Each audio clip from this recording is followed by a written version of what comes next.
On a quiet Sunday morning in a small town outside Columbus, Ohio, 72-year-old Harold Bennett sat at the edge of his bed, listening to the hum of the refrigerator in the kitchen.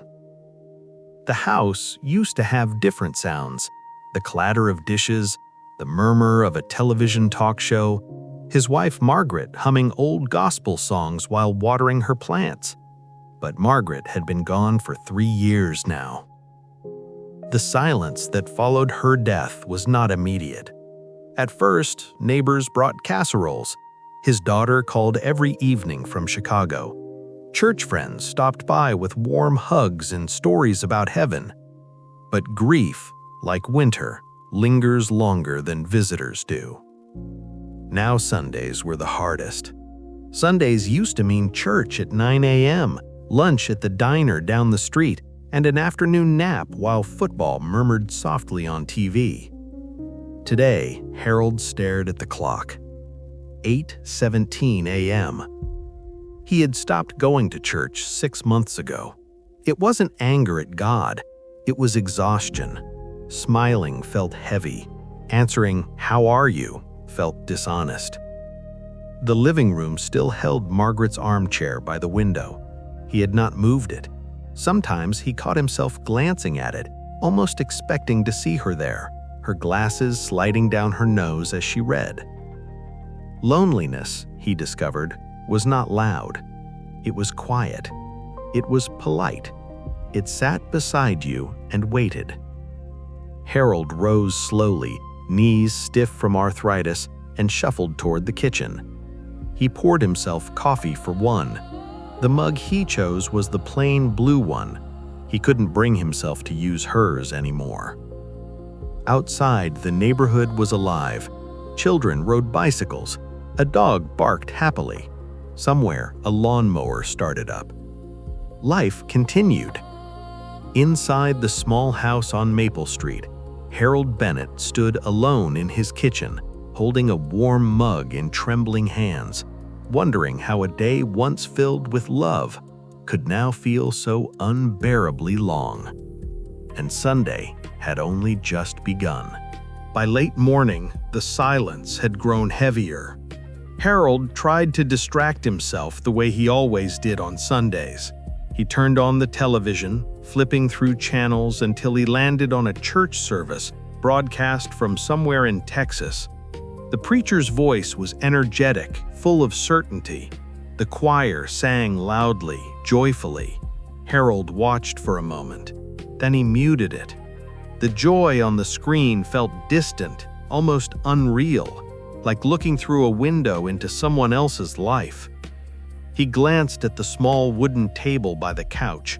On it sat a stack of unopened mail, medical bills, prescription reminders, a notice from the electric company marked "Final Reminder." He had never been good with finances. Margaret used to handle that.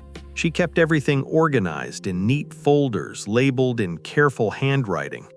After she passed, Harold tried to take over, but numbers blurred together.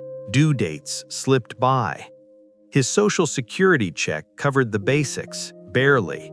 Rising grocery prices, heating costs during Ohio winters, the medication for his heart condition, and the arthritis injections his doctor said he shouldn't skip. Last week, his cardiologist had warned him gently, "You need to manage your stress, Harold, and you shouldn't be living entirely alone with your condition." Harold nodded at the time, pretending the words didn't sink in. But now, standing in his living room, he felt a tightness in his chest, not sharp, not dramatic, just a steady pressure. It frightened him more than pain would have. What frightened him most was not the possibility of dying. It was the possibility of dying quietly and not being found for days. His daughter, Emily, called every Wednesday. She loved him, he knew that. But she had 2 kids, a demanding job, and a life 2 states away. He had told her he was fine. He always told her he was fine. Because what else could he say? "I'm lonely" felt like a burden. "I'm scared" felt shameful. The house suddenly seemed smaller, the walls closer, the air thinner. Harold sat down slowly, pressing a hand against his chest, and for the first time since Margaret's funeral, he allowed a single dangerous thought to rise fully to the surface. I can't keep living like this. And outside, the church bells in town began to ring, reminding him of a world he no longer felt part of. The church bells faded, but the tightness in Harold's chest did not. He sat still for several minutes, counting his breaths the way the nurse had once taught him. Inhale, hold, exhale. Slowly the pressure eased, but the fear remained. Fear had become a quiet companion lately. By early afternoon, gray clouds rolled across the Ohio sky. The light inside the house dimmed, making everything look older than it already was. The wallpaper near the hallway peeled slightly at the corners. The carpet carried faint stains from years of living. Margaret used to notice those things. She used to say, "We'll fix it next spring, Harold." There had been many springs since, none of them fixed anything. The mail on the table kept pulling his attention. With a sigh, he reached for the top envelope and opened it carefully, as if it might explode. The numbers stared back at him.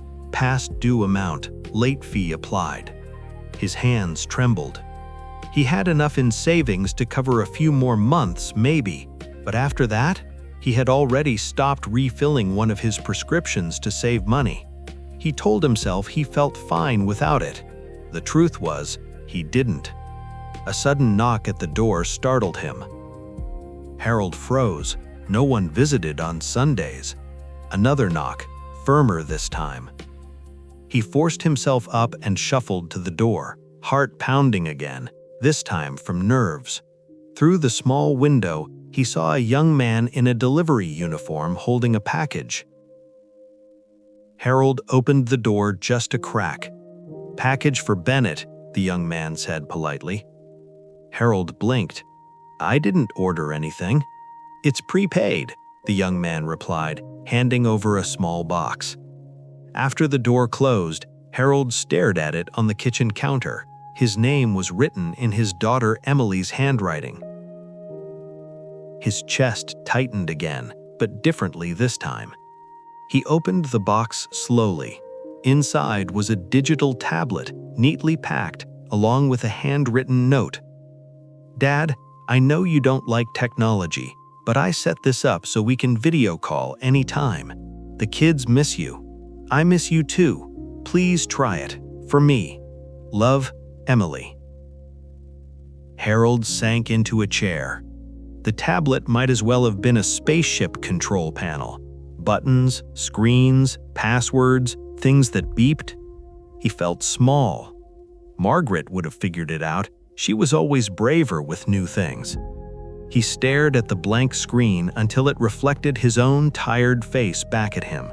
Wrinkles deeper, eyes duller than he remembered. The storm outside finally broke. Rain tapped steadily against the windows. In that dim kitchen, surrounded by unpaid bills, unopened medication, and a device he didn't understand, Harold felt the walls closing in, not just from loneliness now, but from the growing sense that the world was moving forward and he was being left behind. By evening, the storm had grown heavier. Rain struck the windows in sharp bursts, and wind rattled the old gutters along the roof. Inside, the house felt colder than it should have. Harold hadn't turned on the heat. He was trying to save money. Instead, he wrapped himself in Margaret's old knitted blanket and sat in the dim glow of a single lamp. The tablet still lay on the kitchen table, untouched. Around 7 p.m., the loneliness shifted into something heavier, something darker. Sundays used to end with Margaret's soft voice asking, "Ready for bed, Harold?" Now the only sound was rain. He stood slowly, intending to make himself a simple dinner, maybe toast, maybe canned soup. But as he reached the counter, the tightness in his chest returned, sharper this time. He gripped the edge of the sink. His breathing shortened. Not dramatic, not like in the movies, just wrong. For a terrifying moment, he imagined collapsing onto the kitchen floor. He imagined the house remaining silent, Monday passing, Tuesday, the mail piling up outside. The image felt too real. His knees weakened, and he slid into the kitchen chair instead of falling. His heart pounded unevenly, like it couldn't find a rhythm. "I'm not ready," he whispered into the empty room. "Not ready to die. Not ready to disappear." Tears came unexpectedly, hot, embarrassing tears. He hadn't cried like this since Margaret's funeral. "I can't do this alone," he said, his voice breaking. The words hung in the air. For years, he had prided himself on being steady, strong, the dependable one. He worked 35 years at the manufacturing plant. He paid the mortgage. He fixed broken pipes and leaky roofs. But strength had quietly turned into isolation. His hand trembled as he reached toward the phone mounted on the wall. He hesitated. Calling 911 felt dramatic. Calling his daughter felt like admitting failure. He sat there for nearly a full minute, heart pounding in his ears, rain pounding on the roof, pride battling fear. Then the screen of the tablet lit up unexpectedly with a soft chime. Incoming video call. Emily. Harold stared at it, frozen. The device glowed in the dim kitchen, the only bright thing in the room. And in that fragile moment, between fear and decision, Harold realized something painful and undeniable. If he didn't reach back, he might truly lose everything. The tablet continued to glow. Emily's name pulsed gently on the screen, as if waiting for him to decide whether he still wanted to belong to the world outside his walls. Harold wiped his eyes with the back of his hand.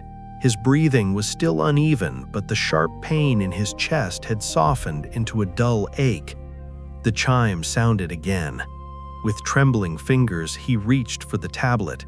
For a moment, he simply stared at his own reflection in the dark screen, an aging man, frightened, stubborn, exhausted. Then he pressed the green button. The screen flickered, and suddenly, there she was. "Dad?" Emily's face filled the display, her brow furrowed with concern. "Dad, can you hear me?"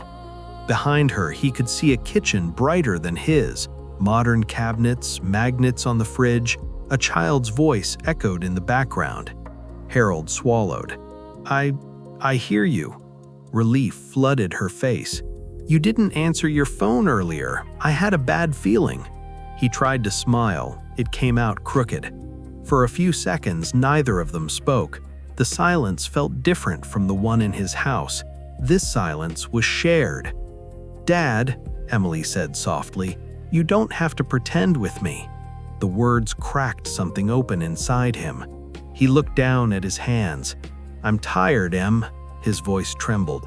"I thought I could handle it. The house, the bills, being alone." Her eyes filled with tears. "Why didn't you tell me?" "Because you have your own life," he whispered. "I didn't want to be a burden." Emily shook her head firmly. "You are not a burden. You're my father." In the background, two small faces suddenly appeared on the screen. "Grandpa!" they shouted. The sound hit him like sunlight breaking through clouds. For the first time in months, Harold felt something shift inside his chest. Not pain, not fear, but warmth. He realized something simple and profound. Loneliness had convinced him that asking for help meant weakness, but maybe it meant connection. Emily's voice softened. "Dad, I've been thinking, maybe it's time we talk about some changes. Not because you can't live, but because you shouldn't have to live alone like this." Harold looked around his dim kitchen, the peeling wallpaper, the unpaid bills, Margaret's empty chair. For the first time, the thought of change didn't feel like defeat. It felt like possibility. And outside, the storm began to quiet. The next morning felt different. Not brighter, not magically fixed, but different. Harold woke up to pale winter sunlight filtering through the curtains. For a moment, he forgot about the storm, the chest pain, the tears. Then he remembered the video call, Emily's voice, the children shouting, "Grandpa!" The memory steadied him. At 9 a.m., his phone rang. This time, he answered on the second ring. "Good morning, Dad," Emily said gently. "I scheduled a doctor's appointment for you tomorrow, and I called a local senior support center near your house. They offer financial counseling and health check-ins. Would you be willing to talk to them?" There was a pause. Old pride stirred again, but it felt weaker now. "Yes," he said quietly. "I think I would." That afternoon, a nurse from the community health program stopped by to check his vitals. His blood pressure was high but manageable. She spoke to him respectfully, not like he was fragile. She explained medication options and cost assistance programs he hadn't known existed.